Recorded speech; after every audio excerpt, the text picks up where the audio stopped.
Esto es Final Abierto. Hoy nos vamos a meter con un tema que no es estrictamente político, los que en general nos dedicamos acá a pensar, a reflexionar y también a informar, sino nos vamos a meter con algo que tiene que ver con el arte de la ciudad de Rosario y cómo eso toca o no tangencialmente, por supuesto, la discusión cultural y la discusión, ¿por qué no?, política, que hoy atraviesa a la sociedad argentina. Creo que eso es un activo, la democracia, que ha traído nuevamente el debate cultural, el debate político.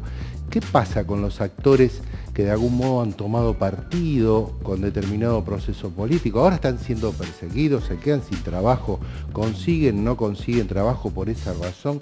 También, por supuesto, nos interesa, además de eso, pensar en la escena rosarina, en los actores de la ciudad de Rosario, en todo ese desarrollo de lo que se llamó ese teatro independiente, que en principio hace algunas décadas era un teatro para un grupito muy chiquito y que ahora ha tomado una envergadura realmente muy importante y muy interesante. Hoy entonces nos va a acompañar aquí en Final Abierto Rodi Bertol, del grupo Teatro Imagina. Rodi Bertol, por supuesto, es muy conocido para muchos de ustedes, un hombre con una trayectoria muy larga justamente en el teatro de la ciudad de Rosario, también un hombre que viene de la política, un hombre con posiciones muy claras respecto justamente a su posicionamiento en toda esta, lo que llamábamos en alguna época transición democracia, o toda esta democracia nueva fundada en la Argentina en 1983. Entonces, Rodi Bertol, hoy aquí en Final Abierto, para hablar de teatro, para hablar de cultura y también en algún punto para hablar de política, cómo eso se junta en ese gran debate de las ideas y de la estética y de la ética de la forma en que nos proponemos vivir los argentinos. Esto es Final Abierto con Rodi Bertol, no se vayan.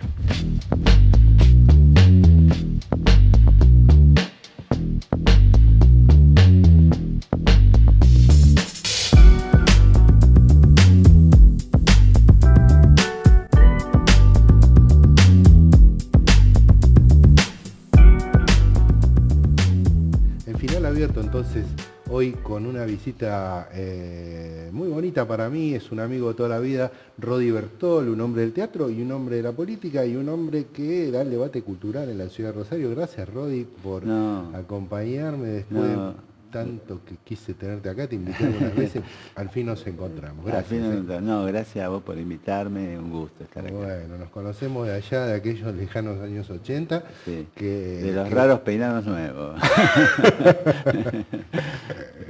Sí. Y nos reencontramos ahora en este momento, que estás en un momento muy, muy interesante porque estás justamente en estas semanas inaugurando un nuevo trabajo de teatro muy resonante en Rosario. Contanos esto. Hace unos días estrenamos Enter Dylan, que es una obra que escribí, es un homenaje a Dylan, pero al mismo tiempo es un texto nuevo que lo que hice fue tomar conceptos, alguna frase poética de Dylan e imaginar personajes, situaciones, y es una sucesión de monólogos, que es un espectáculo muy, muy agradable porque es muy intenso, los monólogos son muy cortos y todos los personajes están atravesando de algún modo un trance en su vida en relación al amor, a la soledad, y bueno, y flota el espíritu dilanesco, diríamos, en todos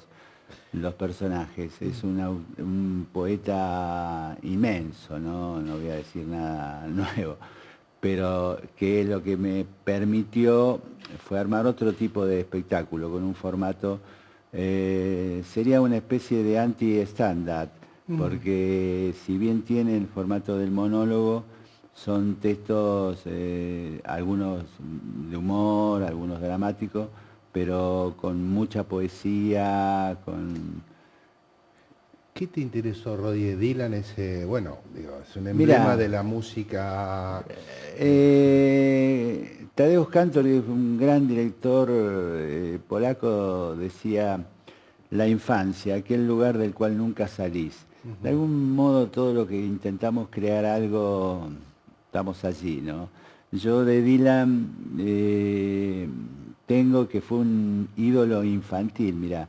No fue un ídolo adolescente, fue un ídolo infantil yo vivía en Villa Gesell, y tenía un grabadorcito Philly que tenía una radio y había podido grabar una sola canción de Dylan que eran Soplando al Viento.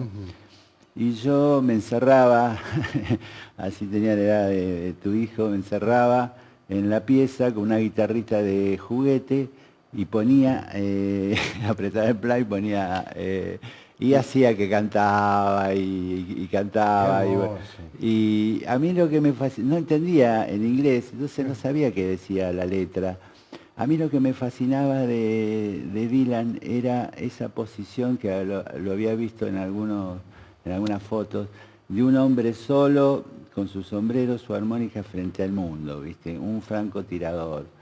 Eso era lo que me impactaba, ¿no? Que no era una banda, Solo, claro. que era el tipo solo, plantado y diciendo y animándose a decir cosas con una crudeza, pero al mismo tiempo con una poética, porque eso es lo que tiene Dylan, una crudeza, un realismo brutal y al mismo tiempo una poesía increíble. Claro, digamos que los 60, ¿no? La época de las bandas, de las grandes bandas, Beatles, Rolling Stones, todo lo que nos pegaba, y esto era distinto en ese momento. Y cuento, bueno, con un trabajo muy bueno que hizo un joven director rosarino que se llama Juan Nemirovsky, que ha sido uno de los actores así más destacados de su generación y que hace ya un par de años se viene abocando a la dirección y ha hecho un trabajo de puesta junto con Simonel Piancatelli, que es otra joven directora de Rosario. Un trabajo de puesta, la verdad que muy preciso, muy exquisito. Es decir, que no se van a encontrar con una serie de monólogos y nada más, se van a encontrar con una trama coral, con una puesta en escena muy interesante. O sea que el Teatro de Rosario se puede ir a ver, no para encontrarse con una cosa amateur en un escenario donde no hay nada, donde hay pocas luces y hay un voluntarista No, actor. creo Se va que a hace encontrar años que hemos intentado salir de ese lugar del gueto, ¿no? Del teatro independiente. Un maestro me enseñó que el teatro lo hace el que hace teatro, el que ve teatro y el que no ve teatro, porque también eso era lo que te marca el hecho del que no ve teatro, terminás haciendo teatro solo para el que ve, el que te lo ve. Es decir, y ahí te vas poniendo cada vez más, diríamos, endógeno. El teatro se hace con el otro y para el otro, y lo que intentamos hacer es, en la concepción de la idea, decimos, bueno, vamos a hacer este texto, pero ya empezar a pensar en el público. Empezar a pensar que, bueno, que ese espectáculo está destinado no solo a darme un gusto o personal, un personal, o evocar a un autor que me guste mucho. Autor que me guste mucho, sino pensar en cómo con ese espectáculo podemos hacer reír a alguien, podemos emocionar y podemos hacerle pasar un momento agradable, diríamos que es el... Claro, bueno, el que no te ve te interpela en algún punto porque ¿por qué no te veo? Porque, digamos, ahí está, ¿no? Esa Claro, cosa. ¿por qué no te ve? Exactamente.